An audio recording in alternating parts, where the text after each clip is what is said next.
चित्रण प्रस्तुत किया गया है। तो आइए हम सब कहानी से परिचित हों।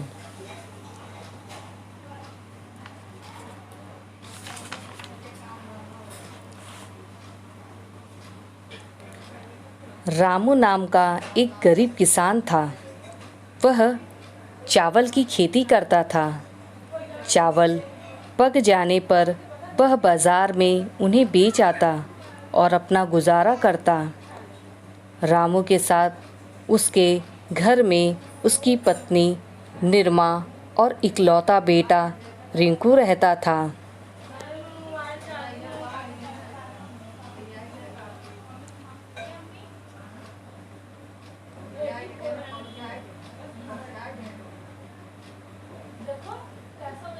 रामू बहुत ही सोच में पड़ गया।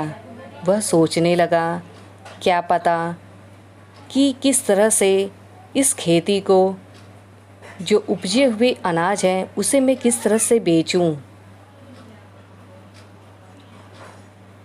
फिर वह अपने पत्नी के पास जाता है और उसे बताता है। रामू किसान इस बारे में गहराई से सोचता है। इस बार चावल की फसल अच्छी हुई है या नहीं, यह सोचकर किसान अपनी पत्नी के पास सारी बात बताई। निर्मा, मैं अभी के लिए चावल की एक बोरी बाज़ार में बेचने जा रहा हूँ। अब उसी गांव के बाज़ार में दौलत राम का एक दुकानदार था।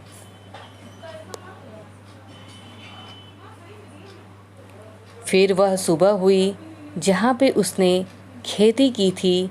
फिर उसकी दूसरी सुबह होती है।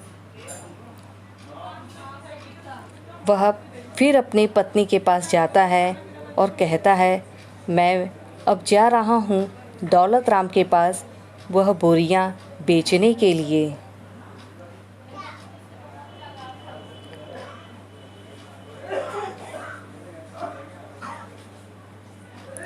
फिर रामू किसान अपने बैलगाड़ी के द्वारा बोरे से भरे बैलगाड़ी में वह चला जाता है बेचने के लिए।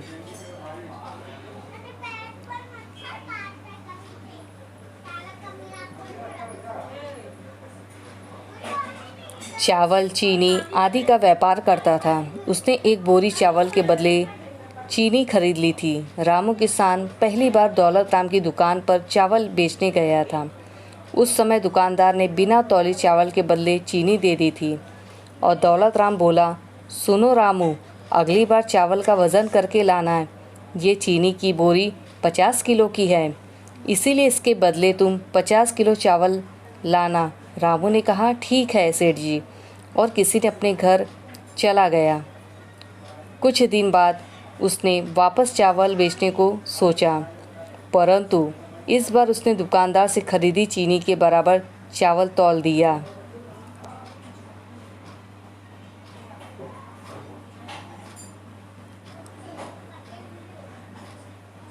किसान चावल बेचने चला गया। रामू ने दौलत राम को चावल की बोरी दी और वहीं खड़ा रहा।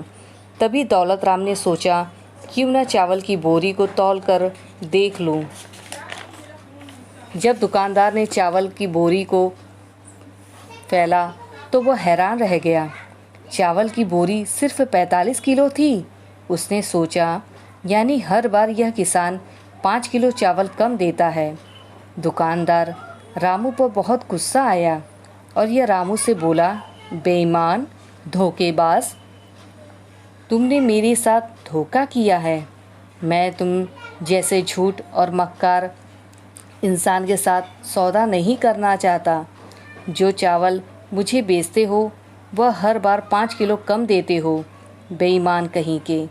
किसान ने बड़ी विनम्रता के साथ कहा, गुस्सा मत करो भाई, हम गरीब ज़रूर हैं, धोखेबाज नहीं और बेईमान नहीं। हमारे पास इतने पैसे नहीं हैं कि हम तौलने के लिए तराजू खरीद सकें, इसीलिए हम उस 50 किलो चीनी की बोरी के बराबर चावल देते थे जो चीनी की बोरी आपसे खरीदता था।